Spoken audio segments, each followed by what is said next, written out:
好来看，这花莲光复乡做水灾到今已经是第8天啊，拢总造成18人死亡，6个人失踪去。县长市前为今仔日呢是替罹难者来办头7个法会，也毋过这过程所引起家属的不满，有人是批评县长呢一来就无用咧顾镜头尔，另外伊嘛真生气这县府无通知替离。圆通教主。那靠那念这文，花莲县长市前为拜二伫咧花莲水水生命纪念园区替罹难者举办头7法会。哪里仪式啊？家属都在后面啊！哎，他来大理要干嘛的？好，前面摆拍就可以，是不是？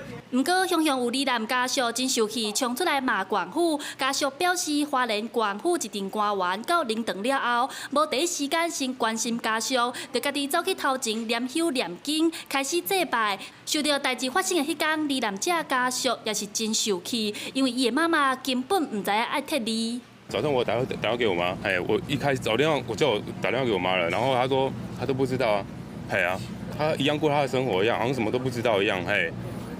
结果下午我再打给他的时候，就接到了之后，已经全部都是罹难了，他就那个完全没有他那个资讯了。我才刚办结婚而已啊，现在我要办白事啊，我要怎么办？根据花莲县政府的统计，崩沙湖灾情拢总造成18人死亡，目前阁有6个人失联，也那罹难者遗体目前先藏伫咧花莲水水生命纪念园区等待火化。除了花莲县政府有办法会以外，伫这灵堂的边仔也设一个关怀站。若是看到情绪较无好、较激动的这家属和民众，因拢会主动来给因关心和安答。有一些就是情绪比较低落的，我们就提供我们的资讯。花莲县府强调，因会陪伴这个家属，后续也会提供罹难家属24点钟的服务，继续追踪关心因的心身状况。记者戴亚轩、柯敏哲，花莲报道。